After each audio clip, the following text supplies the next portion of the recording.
भारत की इस शाही कब्रिस्थल को मिल सकता है विश्व धरोहर का तमगा। अलग है इस कब्रिस्तान की कहानी। विश्व धरोहर समिति की 21 जुलाई से दिल्ली में होने जा रही बैठक में इस बार मैदाम या मोइदाम असम के शाही कब्रिस्थल को विश्व धरोहर का तमगा मिलने जा रहा है। इसके लिए प्रक्रिया पूरी हो चुकी है। बैठक में इस प्रस्ताव पर मुहर लगने की पूरी संभावना है। भारत सरकार की ओर से इस बार की बैठक में इसे प्रस्तावित किया गया है। असम के चराईदेव जिले में ये शाही कब्र स्थल स्थित है। ये भारत के महत्वपूर्ण मध्यकालीन अहोम राजवंश के शाही परिजनों के लिए बना कब्रगाह टीला है। क्या है शाही मैदाम की कहानी? शाही मैदाम केवल असम राज्य में चराईदेव में पाए जाते हैं। ये चीन से आई ताई अहोम जनजातियों के राजाओं के कब्र स्थल हैं। इन जनजातियों के राजाओं ने 12वीं से 18वीं ईस्वी के बीच उत्तर पूर्व भारत में ब्रह्मपुत्र नदी घाटी के विभिन्न हिस्सों में अपनी राजधानी स्थापित की थी। इससे पहले एशिया में किसी कब्र स्थल को विश्व धरोहर घोषित नहीं किया गया है। इसे विश्व धरोहर घोषित करने के लिए भारत सरकार पिछले 10 सालों से कोशिश कर रही है। 2014 को भी भेजा था प्रस्ताव। असम के शिवसागर जिले में स्थित इस मैदान को विश्व धरोहर घोषित कराने का प्रस्ताव भारत सरकार ने 15 अप्रैल 2014 को यूनेस्को के पास भेजा था। मैदान 2014 में ही यूनेस्को विश्व धरोहर की अस्थायी सूची में शामिल हो गया था। जनवरी 2023 में इसका भारत की तरफ से आधिकारिक नामांकन किया गया। पहले तकनीकी मिशन टीम आई थी जिनसे इस प्रस्ताव को स्वीकृति दे दी थी। इसका डोजियर तैयार किया था। यूनेस्को की टीम कर चुकी है दौरा।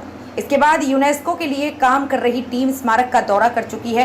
टीम अपनी रिपोर्ट यूनेस्को को सौंप चुकी है जिसमें सभी कुछ ठीक पाया गया है। इन्हें देखने के लिए अब पर्यटक पहुंच रहे हैं। माना जा रहा है कि इससे विश्व धरोहर का तमगा मिल जाने पर पर्यटक के लिहाज से भी भारत को बहुत लाभ मिल सकेगा। असम का ये चराईदेव मैदान असम के पुराने राजवंश अहोम साम्राज्य से संबंधित है। इसकी स्थापना चाओ लुंग काफा ने 1253 में की। इन्हें असम के पिरामिड के रूप में भी जाना जाता है। ये ऐतिहासिक स्थल शिवसागर शहर से लगभग 28 किलोमीटर दूर स्थित है।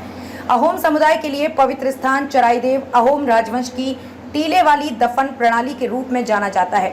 ये अहोम सम्राट की कब्रगाह थी और अहोम समुदाय के लिए एक पवित्र स्थान। अहोम समुदाय से जुड़े लोगों ने 18वीं शताब्दी के हिंदू रीति रिवाजों से दाह संस्कार पद्धति को शुरू कर दिया था।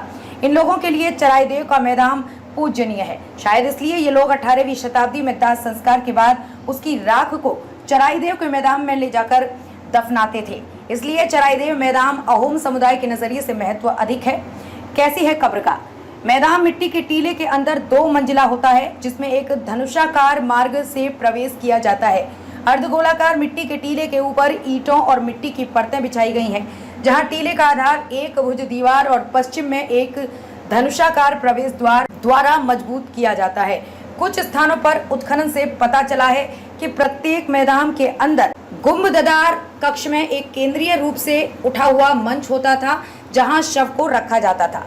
मृतक द्वारा अपने जीवन के दौरान उपयोग की जाने वाली कई वस्तुओं को उनके राजा के साथ दफनाया जाता था।